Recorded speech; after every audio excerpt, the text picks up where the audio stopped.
The afterglow of Easter still remains, and the happiness, glow and gleam of the Easter also remains on the faces of people around us. Welcome once again to News Analysis. News Analysis, a weekly magazine on current affairs. To begin with the main points in a nutshell. The Indian and Chinese people will be the major community in Australia if migration continues like it's now. Maoists attacked 76 CRPF Jawans killed at Jagdalpur. Muslim community unhappy with Shoaib Aisha's row. Sri Lanka ruling party ahead in polls.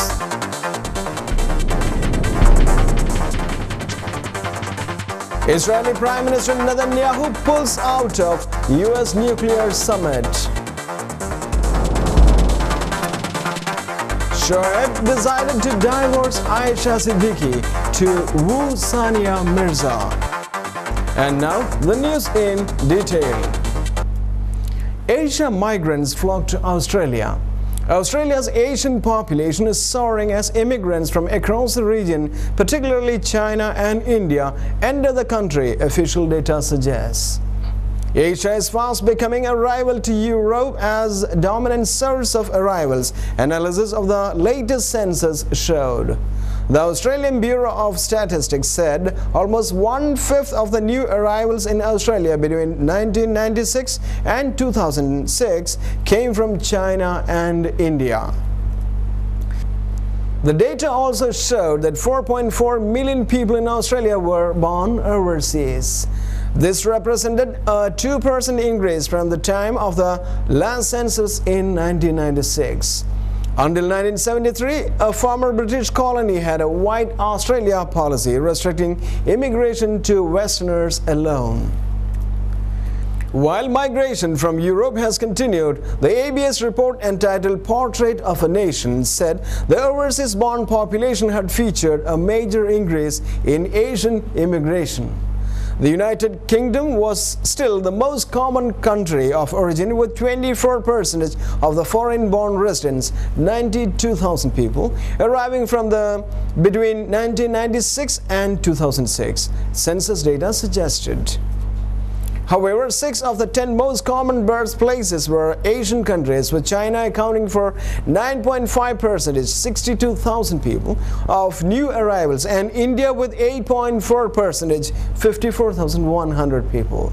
Other Asian countries where migrants were coming from included Malaysia, the Philippines, South Korea, etc. The report said the Asian population has now eclipsed that the indigenous Australians. Chidambaram accepts the full responsibility for Dandewara attack. Home Minister P. Chidambaram today accepted full responsibility for the Dandewara massacre of a CRPF contingent by Naxalites and said, "The buck stops at my desk." I have been asked directly or indirectly where the buck stops after the attack. "The buck stops at my desk," he said at a CRPF function. Mr. Chidambaram said he had given it in writing to Prime Minister Manmohan Singh that I accept full responsibility. He did not go any further, saying, "Let me not elaborate."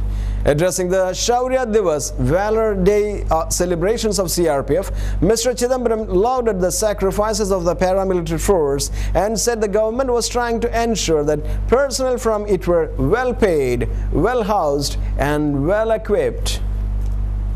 He also said his ministry will ensure that the families of slain Jawans received compensation by the end of this month, and one member from each of them got a job also. The human race is still in the attacking mind.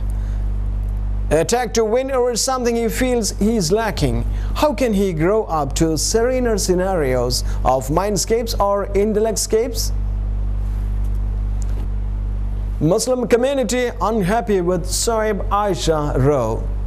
The Shoaib Malik Aisha Siddiqui imbroglio may have been resolved, but it seems to have left a bitter taste in the Muslim community. Hyderabadi Muslims in particular feel the principal characters of the melodrama could have settled the row without bringing disrepute to Islam through their war in the media.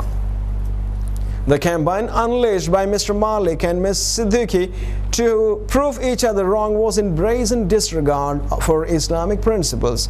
The matter could have been sorted out without washing the dirty linen in public. The whole thing was so painful, trading charges through the media. None of the families involved in the controversies adhering to the principles of Shariat. They are only interested in their own selfish ends. Finally, the divorce is given, but we still don't know who is at fault, said Sayyida Aquila Khamush, a member of the Muslim Personal Law Board. Twists and turns in South Asia celebrity love match. When Pakistani cricketer Shoaib Malik landed in the Indian city of Hyderabad in the early hours on Saturday, he had stars in his eyes. He had come to marry a beautiful Indian tennis star, Sania Mirza. But he had no idea that his romantic dream was going to turn into a nightmare, complete with criminal charges, police investigations, and finally divorce from another woman. After a week of media gossip and intrigue, the saga of Shoaib Malik and his first wife Aisha Siddiqui reached its climax on Wednesday. The move came as a big surprise because until recently, 29-year-old Shoaib was stubbornly denying ever having met Aisha, let alone marrying her. He had apparently met her on the internet and they married over the telephone. South Africa set to Eugene Terreblanche funeral. The funeral of Eugene Terreblanche, the infamous South African white supremacist leader, is to take place. Thousands of supporters are expected in the rural town Ventersdorp to commemorate his controversial life. Terreblanche was killed in his farm on Sunday. 2 of his workers have been charged with murder. Having fought with South Africa's transition to democracy, Terreblanche was hated by many, if not most, of his fellow countrymen. But thousands of Terreblanche supporters are expected to fill the grounds of the Afrikaans Protestant Church for his funeral in Ventersdorp. Though all the indications are that the murder had more to do with money than politics, it has led to a period of heightened racial tension. White groups and opposition parties blamed an ANC official, Julius Malema, for singing an apartheid-era song at rallies that includes the lyrics, "Shoot the farmer."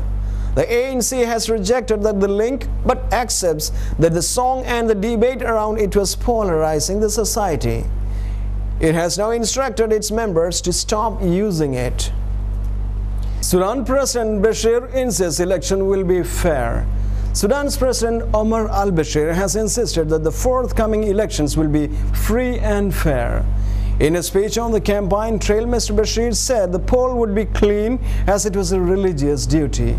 Sudan's elections were intended to be the first multi-party poll since 1986 and pave the way for real democracy in Africa's largest country. But several major opposition parties have announced they will boycott the polls in protest at alleged rigging. Only minor opposition parties are now taking part in northern areas, and the main party of South Sudan, the SPLM, is only contesting in the south.